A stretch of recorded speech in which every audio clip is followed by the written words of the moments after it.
Ya,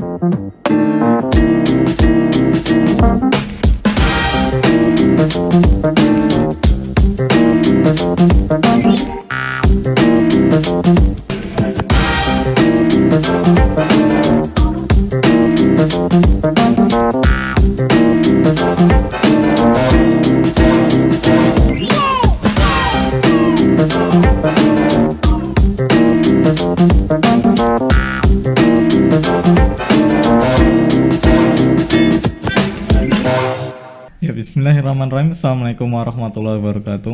Waalaikumsalam warahmatullahi wabarakatuh. Alhamdulillahirabbil alamin.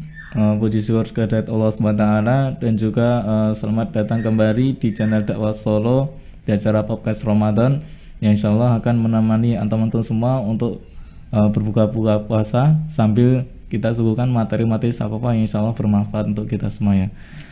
Kali ini kita akan bersama dengan Ustadz Agus Trisaya. Assalamualaikum Ustadz. Waalaikumsalam warahmatullahi wabarakatuh. Ya, gimana kabarnya Ustadz? Alhamdulillah. Masya Allah. Puasanya lancar Ustadz? Alhamdulillah. Ya, Masya Allah ya. Oke Ustadz, sebagai kewajiban seorang suami itu adalah bekerja Ustadz. Nah, ketika bekerja, tapi kan kebanyakan di negeri kita itu bekerjanya itu ada yang petani dan ada juga yang buruh Ustadz. Yeah. Nah, ketika tapi kan buruh ini belum mencapai kesejahteraannya. Berarti ada persoalan-persoalan itu sendiri Ustadz. Tentang persoalan buruh itu sendiri Ustadz. Itu apa Ustadz? Ya, jadi begini. Buruh itu di dalam Islam itu dikenal dengan istilah ajir, begitu ya. Jadi masuk dalam perkara fikih muamalah, ya, fikih muamalah. Nah, di sana ada salah satu pembahasan tentang hukum-hukum tentang ijarah, ya, tentang sewa menyewa. Nah, dalam hal inilah kontrak jasa atau menyewa jasa. Nah, persoalan buruh yang selama ini seringkali melanda atau marak di dunia itu adalah karena munculnya sebuah dualisme atau polarisasi, ya, polarisasi antara satu pihak buruh, yang kedua adalah pihak majikan atau juragan atau apapun istilahnya, begitu ya. Polarisasi. Ya, istilahnya polarisasi. Ada dua kutub, satu kutub buruh, satu kutub buruh atau pekerja, satu kutub para majikan, seperti itu. Nah, persoalan ini adalah persoalan mendasar di kalangan para buruh, ya, yang selama ini ada di tengah-tengah kita. Nah, sebenarnya Islam itu tidak mengenal seperti itu, Mas, ya. Jadi tidak mengenal persoalan seperti ini. Kenapa? Karena persoalan ini lahirnya memang dari penerapan ideologi selain Islam, ya, yaitu penerapan ideologi sosialis komunis dan juga kapitalis liberal. Sosialis kan. Ya. Nah, sedangkan Islam itu tidak mengenal persoalan seperti ini, bahwa ada, ya, dalam kontrak jasa itu ada orang yang mempekerjakan, ada orang yang bekerja. Itu suatu fakta, tetapi bukan berarti orang yang mempekerjakan ini kemudian dia memiliki hak istimewa, sedangkan orang-orang yang bekerja ini memiliki hak yang harus dibatas-batasi. Tidak seperti itu, ya. Justru dalam pandangan Islam, ya, dalam pandangan Islam, antara pekerja yang disebut dengan istilah ajir dan orang yang mempekerjakan yang disebut dengan istilah mustajir ini berdiri sama rata. Sama rata, berdiri sama rata, tidak ada yang tinggi, tidak ada yang rendah. Nah, ini dalam Islam dipandang seperti itu. Justru Islam, ya, tinggi rendahnya pandangan Islam itu terkait dengan ketakwaan. Jadi sama sekali tidak dipandang dari sisi apakah dia itu yang mempekerjakan atau dia yang bekerja. Tidak. Jadi tidak, sama sekali tidak berhubungan dengan itu. Jadi semua dipandang sama rata di mata Allah Subhanahu wa taala. Jadi itu akar persoalannya di situ. Nah, sedangkan Islam justru tidak mengenal yang seperti itu. Jadi begitu, Mas. Masya Allah, ya.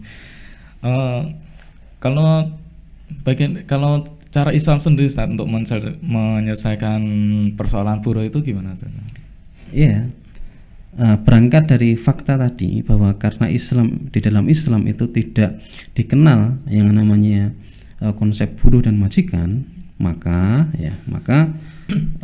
persoalan-persoalan ikutan yang selama ini muncul, misalnya buruh meminta hak ini hak itu, ya, ada minta pesangon, ada minta ini, ya pada akhirnya persoalan-persoalan itu menjadi hilang semua karena akarnya sendiri sudah tidak ada, ya, diselesaikan. Nah, ajir dan mustajir itu, ya, ajir dan mustajir itu mereka di dalam fikih muamalah, fikih Islam itu hanya terikat dengan apa yang mereka akadkan. Apa yang mereka akadkan? Apa yang mereka akadkan. Terkait dengan apa? Terkait dengan pekerjaan, kemudian waktu bekerja, jenis pekerjaan, sistem kerja, dan termasuk juga dengan ujroh atau gaji atau upah. Nah, ini seperti apa? Jadi terikat dengan itu sebenarnya. Nah, adapun nanti jika ditemukan persoalan antara buruh atau ajir dan mustajir ini, ya, ditemukan persoalan, wah ini gajinya tidak sepakat, ini bagaimana? Nah, ini nanti kedua belah pihak nanti akan menunjuk orang yang akan menyelesaikan, ya. menunjuk pihak. Gitu, ya. Nah, dia ini disebut dengan istilah khobair, ya. Khobair. Nah, para khobair ini lah yang nanti akan menyelesaikan persoalan khususnya yang berkaitan dengan pengupahan, apakah layak atau tidak layak, apakah sesuai dengan jenis pekerjaannya atau tidak sesuai. Nah, kemudian jikapun nanti ternyata para khubara, ya, para khubara ini ternyata masih belum mampu, ya, menyelesaikan, nah nanti akan dibawa ke tingkat negara. Nah, negara nanti yang akan menyelesaikan. Jadi memang akar permasalahan itu semua bermula dari ketika negara itu lepas tangan. Ya, negara lepas tangan, tidak jadi betul-betul menyerahkan urusan persoalan buruh itu kepada siapa? Ajir dan mustajir, buruh dan majikan. Nah, negara hanya sebagai pembuat regulasi saja. Nah, ini merupakan sebuah kekeliruan dalam konteks urusan masyarakat. Nah, sementara Islam itu tidak seperti itu. Islam memandang bahwa negara itulah pihak yang paling bertanggung jawab atas siapa? Atas yang terjadi pada rakyatnya, entah itu ajir, entah itu mustajir. Nah, negara lah yang paling bertanggung jawab. Jadi justru permasalahan ketika negara itu berusaha untuk lepas tangan, nah maka disitulah kemudian akan muncul persoalan-persoalan antara ajir dengan mustajir, dengan antara buruh dengan para majikan. Jadi seperti itu. Karena itu, ya, dalam pandangan Islam, negara ini harus turun tangan, harus menyelesaikan persoalan-persoalan buruh dengan cara apa? Yaitu dengan cara membatasi hak-hak memperjelas hak buruh dan juga memperjelas tanggung jawab para istilahnya majikan tadi, ajir dan mustajir, sehingga mereka hanya terikat dalam perkara yang diikatkan. Adapun ya tadi misalnya seperti ada pesangon, ada hak apalagi hak cuti dan sebagainya. Nah, ini semua itu hanya persoalan ikutan saja, ikutan atau persoalan cabang yang muncul karena persoalan yang mengakar tadi, munculnya istilah buruh dan majikan. Jadi dalam Islam sebenarnya tidak dikenal persoalan itu, dan maka penyelesaiannya begitu mudah sebenarnya. Ya, ini menarik sekali tentang khobair tadi. Apakah ada syarat untuk menjadi khobair? Ya, di antaranya yang pertama para khobair atau khubaro ini adalah orang-orang yang tahu betul, ya, orang yang memahami betul tentang bidang pekerjaan, ya, tentang bidang pekerjaan. Apakah ujroh atau gaji, ya, yang yang diberikan oleh mustajir ini layak atau tidak untuk untuk ajir. Nah, kemudian dia juga harus paham jenis pekerjaan ini apakah sudah layak untuk dengan jumlah gajinya. Nah, ini dia harus orang yang paham betul.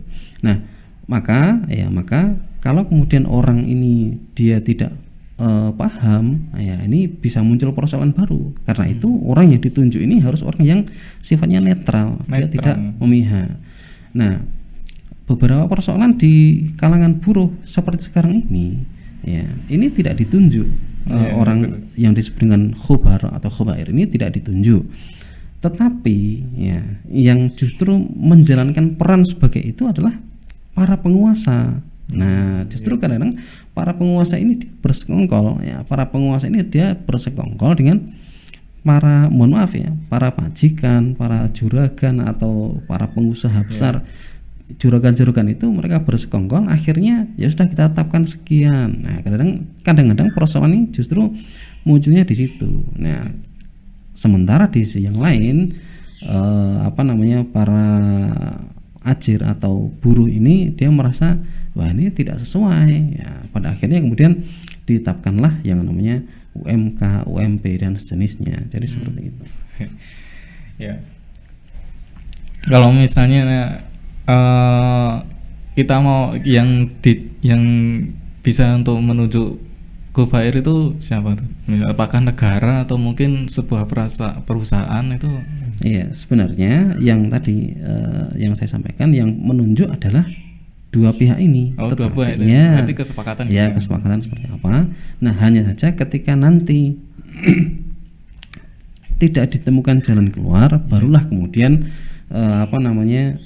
negara ini yang akan turun tangan, ya, turun tangan menyelesaikan. Negara yang akan menunjuk khubair baru atau khubarok baru yang akan menyelesaikan persoalan di antara kedua belah pihak ini. Ya. Dan kemudian ketika nanti ternyata muncul persoalan, yaitu misalnya ada kong kali kong begitu ya antara khubarok dengan penguasa. Nah, ini warga masyarakat khususnya adalah para majikan dan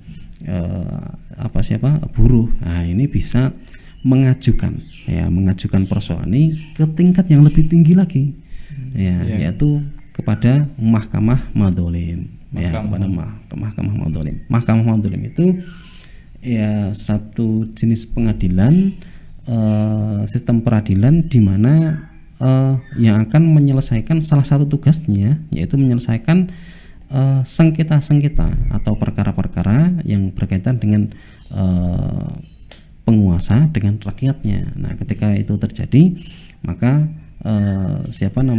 mahkamah madzolim ini yang akan turun tangan, akan menyelesaikan.